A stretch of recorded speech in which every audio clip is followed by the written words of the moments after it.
Good afternoon, everybody that is tuning in to listen to Number One Leading Ladies, a podcast by women for women, where we focus on building each other up instead of tearing each other down.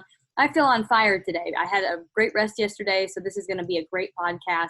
We have a special guest today with us, Victoria Wieck, and I'm actually going to have her introduce herself to everybody because I won't do it justice. Victoria, go ahead.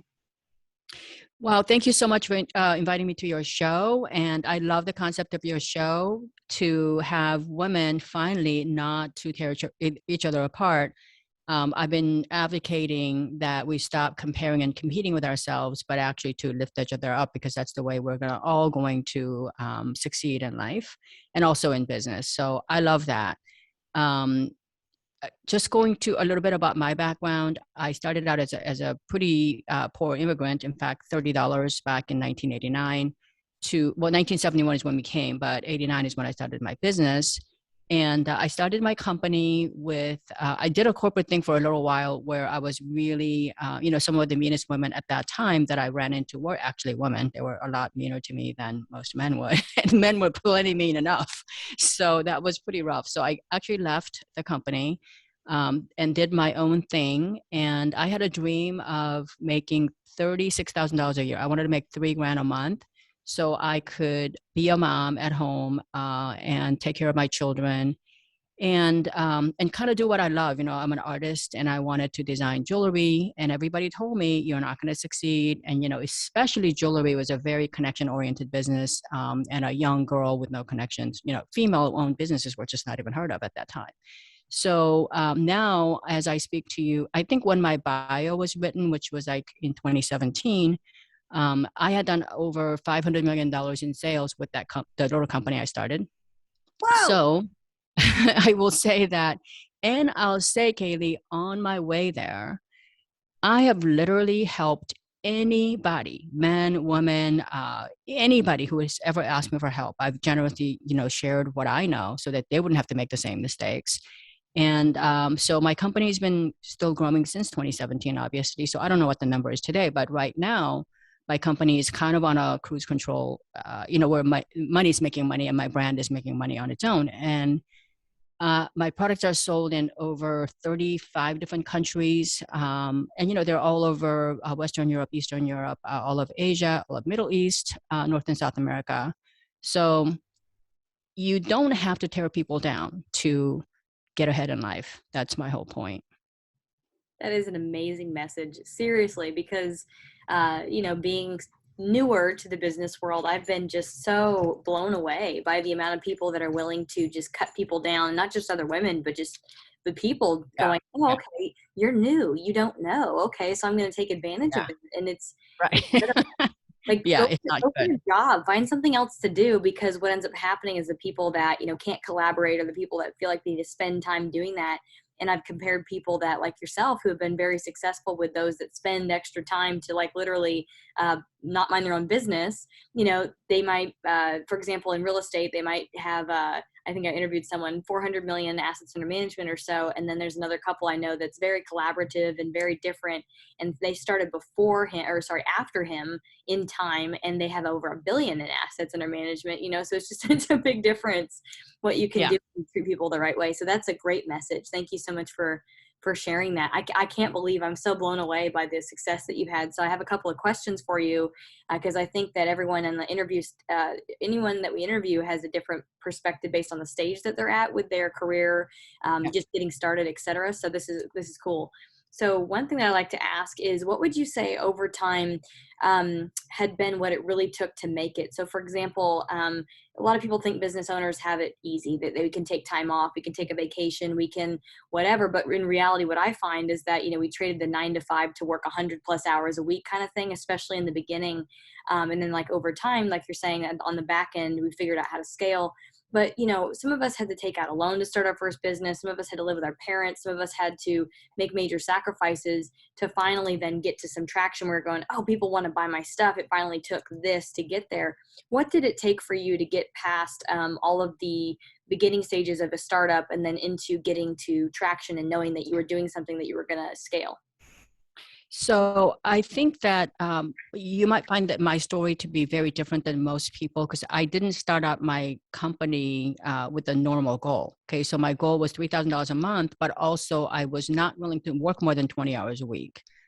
I have an MBA. In fact, I have two MBAs, which actually didn't really help me very much in my business. I'll go into that in a little bit. In fact, I've had to unlearn half the stuff that I learned. But I would say that in business, you have to embrace failures. You are going to have days when nothing is going your way. You're going to have weeks when you think you give it your heart and soul and you think, oh my God, I finally got it. This is it. Like, I know what I'm doing. I'm going to focus on this, blah, blah, blah. You do all this stuff only to find out, okay, well, that didn't work either. You come to these points where you're doing all the right things, and it just seems like everybody else is walking away with the main dish, and you're left over with the little crumbs. And when those things happen, you have to remember that without the rain, you don't have the rainbow. So you really have to embrace those little failures. That's going to eventually lead to your success at the end. It's hard to see that, but you have to do that. And then number two, stop listening to any experts. All these experts that are out there telling you, they're the expert in whatever. Okay, I'm just going to give you two examples. Number one, all of the MBA schools in America, in fact, all marketing courses everywhere will tell you the two of the most effective words in marketing are the words free and new and improved.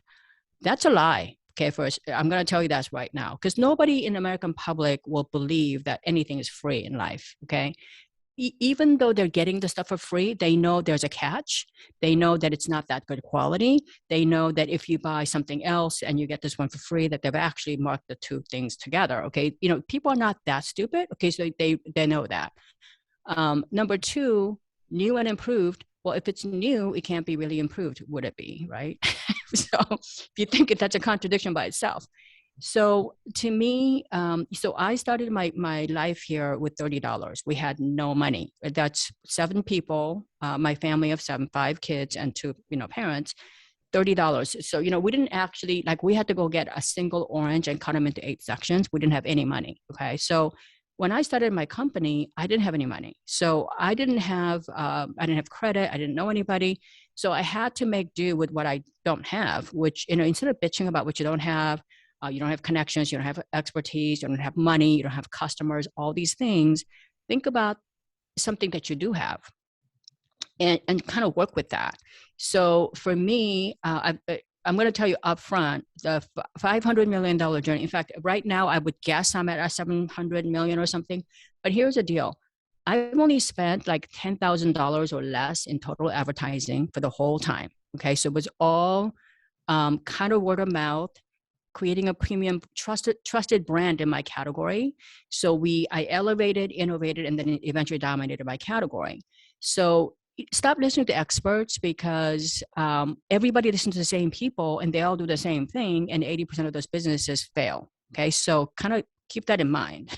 That's one thing. So the experts right now will tell you, if you start a business, you're new, you're young, you're a millennial, you're an old person, 60 years old, facing whatever stage you're at, they'll tell you, unless you have some unique selling proposition or unless you got something chic and unique, you're not going to succeed. Well, you know what? Those chic and shiny toys, people see through that. They see the authenticity. They see, so when I started my company, I had no money. I couldn't make a single sample. Okay. I could not make a sample. So when you don't have a sample, how do you go sell your stuff to anybody? Right. Well, I didn't let that stop me. I basically drew all my designs in 3D. So I had a top view, I had the side view, I had a 3D view. So, they were very nice and they looked like they could be, like real jewelry you could actually put on. Then I went to the Neiman Marcus on Rodeo and Wilshire. And then across the street, there was Saks Fifth Avenue, which is where the Hollywoodville people, shop there. And I just went to the department store manager and said, hey, the manager wasn't available. So I got the assistant manager. And I asked her, I have no money. I'm almost kind of embarrassed to show you my drawings, but it's going to be really elementary because I don't have any experience in this. But, since you see like the best of the best of the best, can you just give me some advice on, like, if I could have, if you had something like this, would you ever be able to sell it? And if you can't, could you tell me where I could? So, believe it or not, these people both in Saks and Neiman's, the system managers were like, most of our customers actually don't want anything in the case. They actually want something that's coming down the pipe. They want something that nobody else has. And yes, they would buy them. Money is no object. They would buy these like right away. So at that point, she actually sold a few pieces for me. I left my lookbook and, they went out and sold. And the thing is, I knew at that time that was not representative of all of America. Okay. I needed to find a little bit more than 2 stores. So, but the point is, you got to think outside the box. You don't listen. If I listened to all the experts and said, you are not going to succeed and you're not going to, whatever, I probably would have stopped there right there. But I didn't, because I didn't have a choice. I couldn't give up on my dream. I did not have a choice. So I did that. So I would say, to answer your question, don't ever give up on yourself. And if you follow the masses, if you follow what 80% of people are doing, you're going to be like those 80% of the people. They're going to be struggling. So think about, you have it within you. So the other thing I will tell you is the number one pillar about how I built my business is that you have to build a customer-centric company. Okay, whether your customer is real estate investors or a lady buying jewelry, you have to make her feel like she's part of the game, that she's in your journey with you, and she's helping you get there. Because Americans love underdogs. And any of you who are listening right now, don't try to have this persona that you or your company is perfect. You're doing all the right things, because people hate people like that. Yeah. They do. There is nobody who's really perfect. It's all just sort of a fake thing. Be honest. Ask people, you matter, your opinion matters, give me some advice, and so basically, with everything that I do, I think about 2 things. I mean, I look for quotes on Sundays, every Sunday. I go through all the books and all these quirky quotes from, people to get myself inspired every Monday. So Monday through Friday, I can kind of live with that. But the one that I think about most often are 2 things. One is by Nelson Mandela. And he said something like, it all seems impossible until it's done. Well, think about this man who's been in there for 30 years. And I think when he said it, it was, like 28th year or something. You figure you're never going to ever get out. Okay. You've aged 3 decades by that point. But he didn't give up on his dream. So what happened? He came out, became president of the country, and he pretty much changed the landscape of how we see apartheid. And when I hear that, it all seems impossible until it's done. It's like not getting it done is not even an option, right? So don't even think about, so what is it that you're going to, not getting it done is not an option. So what are you going to do? What can you do? Because you're going to have to do that. So that's one. The other thing is Maya Angelou's quote, and I love, this is how my company was built. And it's her famous saying, people will forget what you said, people forget what you did, but they will never forget how you made them feel. So I'm in jewelry. When I make jewelry, before my company was formed I formed my company in 89. I worked for a jeweler, and the industry was so toxic. They, figured like they have all the money. They have, we're going to sell you these 2-carat diamonds for X because we have our own grading system and it's worth X amount of money and it gives you status. I came in and thinking to myself, okay, well, so if you can't afford a 2-carat diamond, you're going to feel like shit, basically. I didn't want to do that. So, it doesn't matter how much money you had, or it didn't matter how little money you had means to make you feel elegant, make you feel feminine. Back in 89, I mean, most of the women who worked at that time outside the home were judged by men, like, oh, your husbands can't afford to have you at home, so you're working, to women who are like, oh, what's wrong with her? She's leaving her child at some nursery, and what kind of a woman does that because she's like a cruel person? So we got all these judgments everywhere. We had to wear clothes that look like men, pretty much with little suits with the little bow ties. And there was no way to really feminize your look or to individualize a person's personality. So I felt that there was a huge need for women who had to go to work every single day looking like those, our men counterparts, to look like you're elegant, you are polished, you are intelligent, you're successful, you care about yourself, and do it in such a way that's not so ostentatious with a little style. And so that's who I focused on. And all my messaging was really catered towards her. So instead of saying, I'm an award-winning designer, I, designed this and I have connections from, here to God, whatever, all these things that people would say about we're the biggest jewelry company. I would come in and say, hey, I understand what it feels like to, go to work, put those hours, and if you want to have a little polish, you have a way to differentiate yourself without breaking the bank so that you could have money left over. I mean, you're not buying $20,000 pieces of jewelry from me. You could have heirloom quality pieces with something that personifies your style. And it's, all under like $200. So you can save money, look great, feel great, and you can leave it for your future children, children or grandchildren. And so what I would, a lot of my messaging, so on my TV shows, I've been on HSN for 19 years and 11 months, and I'm on Shop HQ now. So when I go on TV, talk about my jewelry, instead of saying something like, oh my gosh, fall is here. I love fall colors, and, I love, whatever I love. And I designed this wonderful collection for you. And, I went to, Sri Lanka and all these places, sourced all this stuff for you and, whatever. But that's one way to sell something. Okay. It's a lot of eyes.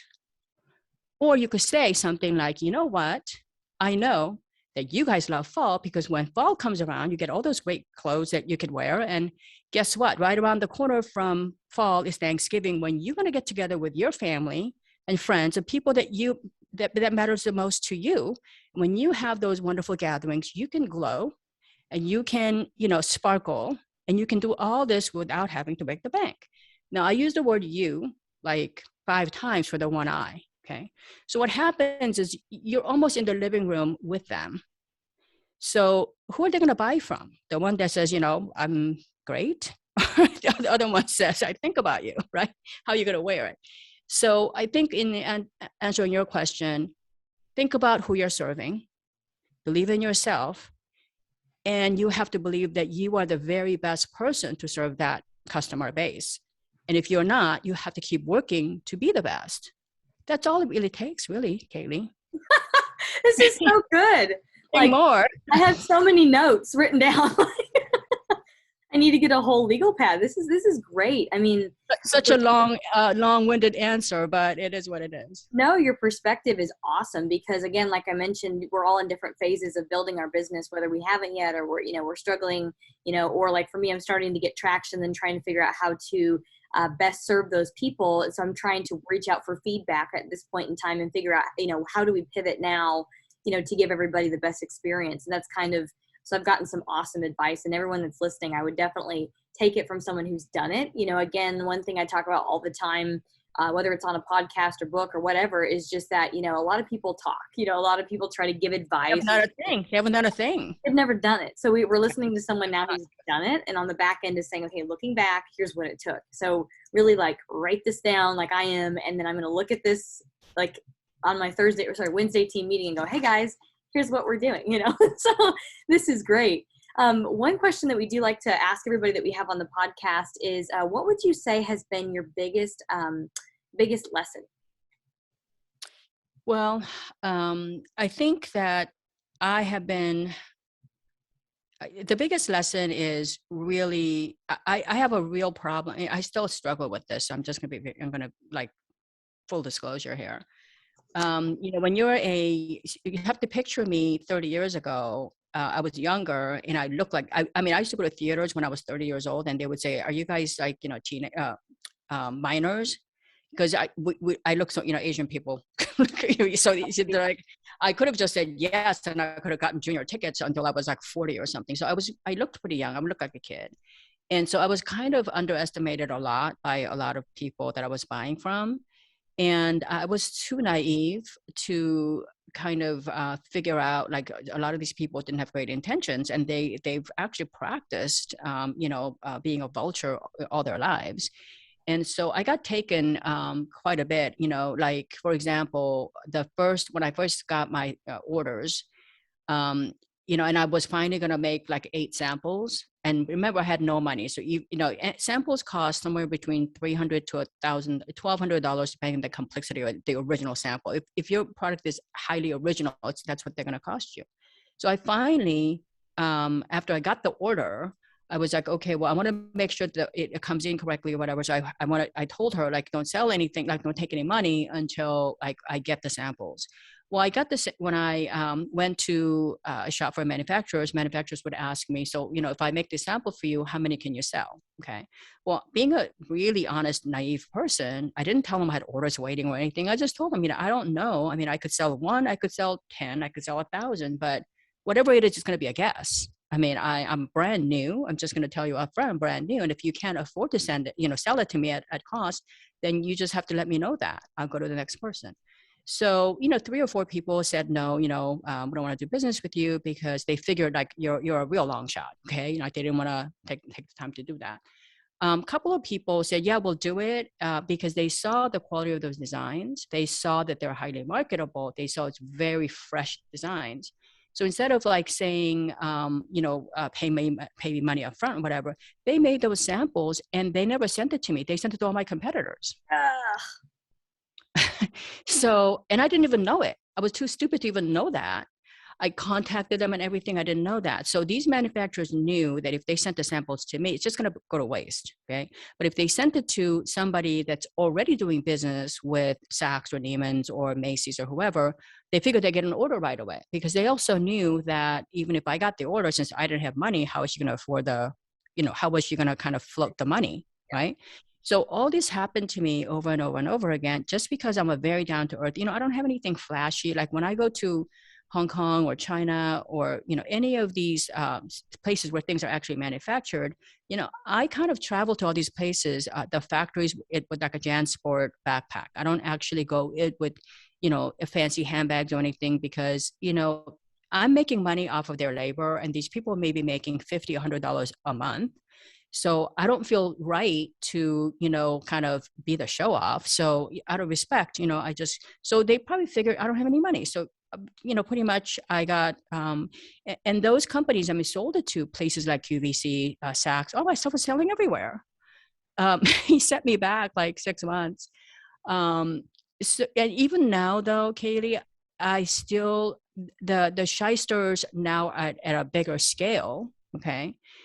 But here's the thing, I had to decide at some point. There was a time when I was taking like $150,000, $300,000. Like it was like a pretty devastating loss. But I figured I can either be a nasty person and trust nobody and start every relationship with you're a liar until you prove to me, or I could still start with you're a good person. There's great good in you until I give you some reason to be bad.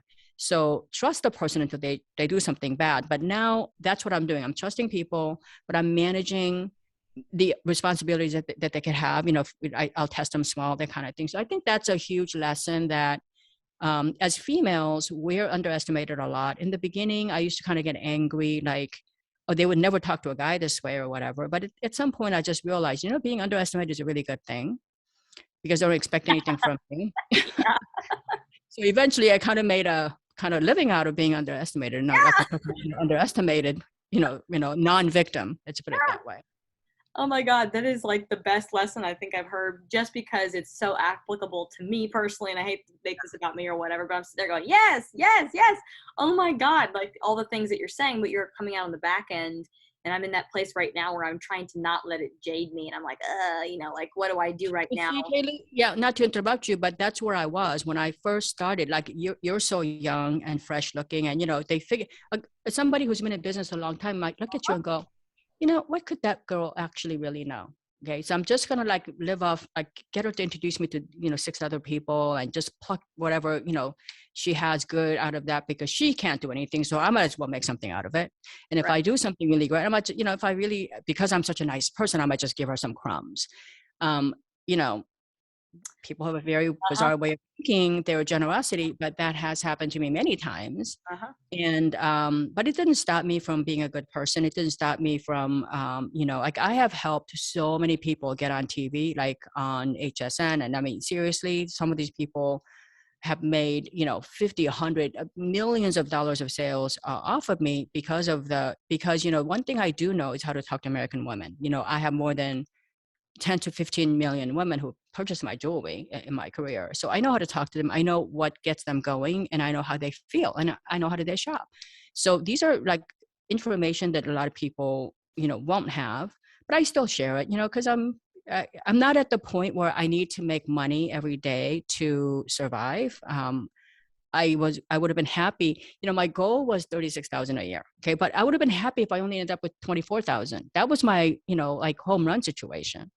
So, I guess I kind of overachieved my goal by, a couple of digits the first 2 years or so. So, I went from the hardest was going from 0 to first million. That was about 18 months. But I would say from that point to 10 million was a little less intense, but it was still pretty good. But, from 10 to 100 million is like nothing, really. Yeah. So I guess as part of that lesson, it's a little bit different in like my lens to your lens, different industries, how things work, but it's essentially the same type of people. It's essentially the predators, essentially people that, for me, I had to look back, and right now, like I said, I'm trying to figure out how to not get jaded by trying to learn a lesson from it and try to keep that lesson in mind, because I have to move forward. I'm not going to just sit in a corner. And for me, that lesson, I think you kind of said it a little bit, has been figure out not how to just completely reject people and keep them in the Right. cold until they prove themselves, because people were going to it's not going to work. It's not worked for me the couple times I've done that. But more about going, okay, I'm going to slow down just blabbing all the trade secrets, all of my Right. No. secrets, all my family's information, all the things that can be used against me or used to profit from what I do have, and realize, everyone that's listening here, that the creativity that you have or the skills that you have or whatever product you're producing or whatever you're doing, there is immense amount of value in that. And I know that when you're young, it's hard to see, I'll just take a cut of this fee because I'm going to be doing it and it's my first one, second one, third one, whatever. There's major value in what you're doing. And so talking to someone who's more seasoned in that industry about like, what do they charge for that service? How do they protect themselves? How does this really work in their structure? It gives you some good, like a groundwork, I guess, for being able to protect yourself. And it's okay to pull back, all the information, just to be able to at least protect your bottom line at the end of the day. Because I've run into people like that, whether it's another partner, whether it's legal, whether it's, other predators that just look at me like, oh, you can't afford to do anything about it. I'm going to take advantage of you. So Right. that will Right. happen. And I guess that's kind of the reason why it led me into creating this ecosystem of women and the security company that I have now, just because of all the stuff that I've had to realize, oh, we can do something about it, and but we have to support each other. So here's these resources that I created after going through it myself. Use that, please. And then we have this big group that has some kind of oomph behind them, so that we're not alone, trying to get up the ladder, because that target, like you said, on your back just gets bigger and bigger over time. So you have to Yeah, it does. look out for yourself. What would you say, I guess the last question I've got, this is so good, I could go on for another hour, but what would you say has been the biggest win for you so far? Well, the biggest win for me is so in Asia. I wouldn't say all of Asia. Asia is a very large geographic area. So where my family comes from, you would determine the word success. You would define the word success in a very different kind of way than a typical American would do. For example, we consider success as a place where it's a perfect balance between 5 things. The first thing is health.